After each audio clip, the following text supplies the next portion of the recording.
नमस्कार।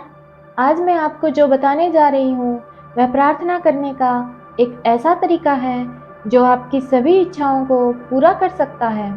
वास्तव में यह तरीका जिसने भी अपनाया है वह कभी निराश नहीं हुआ है। बस वीडियो के लास्ट में मैंने ये भी बताया है कि आप अपनी किसी भी परेशानी के लिए प्रार्थना कैसे करें।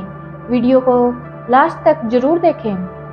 अक्सर लोग पूछते हैं, क्या कोई ऐसी प्रार्थना है जो हर बार काम करती है? जी हाँ, इसे सीक्रेट प्रेयर्स कहते हैं। जिसने भी इस सीक्रेट प्रेयर्स को किया है उसकी हर इच्छा पूरी हुई है। यूनिवर्स से जो भी मांगा उसे वो मिला है।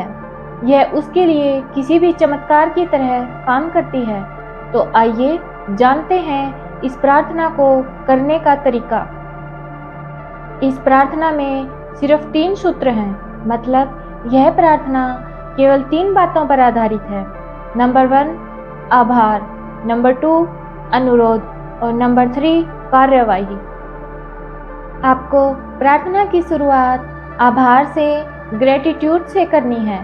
मतलब आप ईश्वर को अपने पिता के रूप में माने।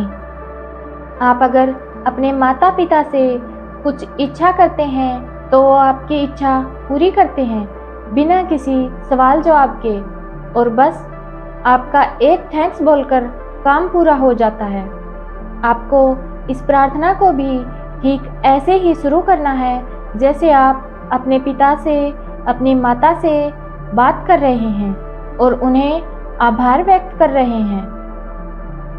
आपके जीवन के लिए, आपके पास जो चीज़ें हैं उनके लिए, उन रिश्तों के लिए जो आपके पास हैं, वास्तव में यही वस्तु हैं जो आपको परमेश्वर के सबसे करीब ले जाती हैं।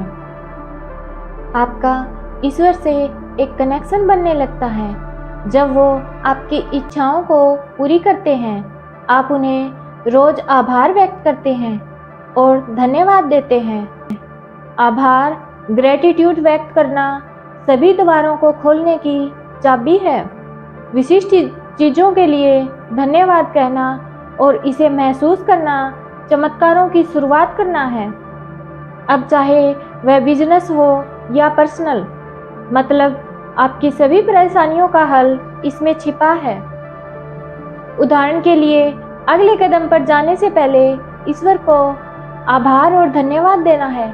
अगर आप इन सभी चीज़ों के लिए, जिसमें आपके रिश्ते भी शामिल हैं, आप सभी आभार महसूस करते हैं, तो आप अपना दिमाग, विचार, आपकी ऊर्जा, आपकी आत्मा, आपकी दिशाएं, आपके कार्य और बहुत कुछ बदल देंगे। वर्तमान में आभार किसी भी प्रार्थना को शुरू करने का नंबर 1 तरीका है।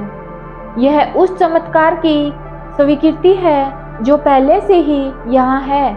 जब आप ईमानदारी से इसे करते हैं और इसे महसूस करते हैं तो आप सब कुछ बदल सकते हैं, और ये अत्यंत शक्तिशाली है।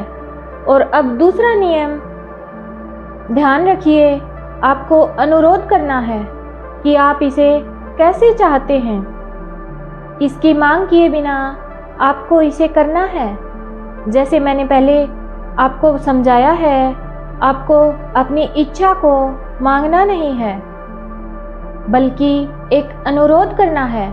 साथ ही जब आप अनुरोध करते हैं तो यह जानना महत्वपूर्ण है कि कुछ बेहतर आने वाला है, और इसके बाद आत्मसमर्पण करना और आपको प्राप्त होने वाली अंतर्दृष्टि, प्रेरणा और अंतर्ज्ञान पर कार्य करते हुए जाने देना है।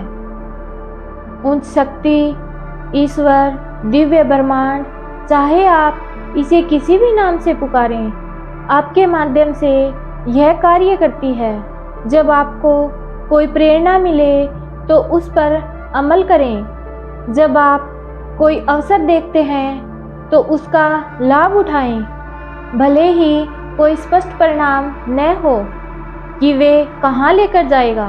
द अट्रैक्टर फैक्टर के रूप में यह अंतिम चरण है जहां आप जाने देते हैं, और जब आप प्रेरित कार्यवाही भी करते हैं तो परमात्मा आपके माध्यम से उत्तर देता है। इसलिए आप यूं ही नहीं बैठ सकते। आपको प्रेरित कार्यवाही करना आवश्यक है। इस बारे में एक प्रसिद्ध कहावत भी है कि एक बार एक आदमी ने लॉटरी जीतने की प्रार्थना की थी और वह प्रार्थना करके लॉटरी का टिकट खरीदना ही भूल गया। तब उस ईश्वरीय शक्ति ने मजबूर होकर टिकट खरीदने के लिए उसे याद दिलाया था। फिर वह आदमी अमीर बना। इसलिए हर वो कोशिश करें जो आप कर सकते हैं। मेहनत से पीछे मत हटिए। मेरा मानना है कि द सीक्रेट प्रेयर फार्मूला इतना प्रभावी है कि यह प्रार्थना वास्तव में आपको उत्तर प्राप्त करने के लिए एक मोड़ पर रखता है। और हाँ, इस बात का ध्यान रखें, आप चाहे प्रार्थना कितनी बार भी करें, लेकिन यदि आप ग्रहणशील नहीं हैं, तो आप यह भी नहीं देख पाएंगे कि आपको कोई उत्तर मिल रहा है। इस प्रार्थना के नियम में कुछ ऐसे दृष्टिकोण हैं जो आपकी ऊर्जा और कंपन को बढ़ाते हैं और आप सचमुच उनके द्वारा उन्नति की ओर चलते हैं। और इसमें सबसे बड़ी बात यह है कि यह आपको आकर्षण के नियम से जोड़ता है। इस प्रार्थना से आप आकर्षण के नियम का प्रयोग कर रहे हैं, तो इसे बेहतर तरीके से और क्या हो सकता है जब आप अपनी वाइब्रेशन फ्रीक्वेंसीज को यूनिवर्स के साथ जोड़ लेते हैं। अब मैं आपको एक समस्या के लिए प्रार्थना करना सिखा रही हूँ। आप अपनी ज़रूरत के लिए, आप अपनी समस्या के लिए प्रार्थना को कुछ ऐसे कर सकते हैं। कल्पना कीजिए आपको पैसों की समस्या है, तो आप इस समस्या को कैसे बोलेंगे? हे परमपिता परमात्मा, आपने मेरी हर ज़रूरत को समय से पहले पूरा किया है, जिसके लिए मैं आपका आभारी हूँ और आपका धन्यवाद करता हूँ। मेरे सभी फाइनेंशियल कार्य सफलता के साथ पूरे हो रहे हैं। अगर आपकी सैलरी या इनकम कम है, तो आप उसे इस तरह से बोल सकते हैं, हे ईश्वर, आपने मेरी इनकम या सैलरी को बढ़ा दिया है, जिसके लिए मैं आपका धन्यवाद करता हूँ और बहुत आभारी हूँ। जो आप चाहते हैं वो अमाउंट बोल सकते हैं। और अगर अर्जेंट पैसों की समस्या है, तो उसके लिए आप ऐसा बोलेंगे, हे ईश्वर, आपने मेरी पैसों की समस्या को दूर कर दिया है। मुझे ये पैसे देने के लिए मैं आपका धन्यवाद करता हूँ और आपका आभारी हूँ। इस तरह से आप प्रेयर कर सकते हैं। अगर आपको ये वीडियो पसंद आई हो तो वीडियो को लाइक और चैनल को सब्सक्राइब ज़रूर कीजिएगा।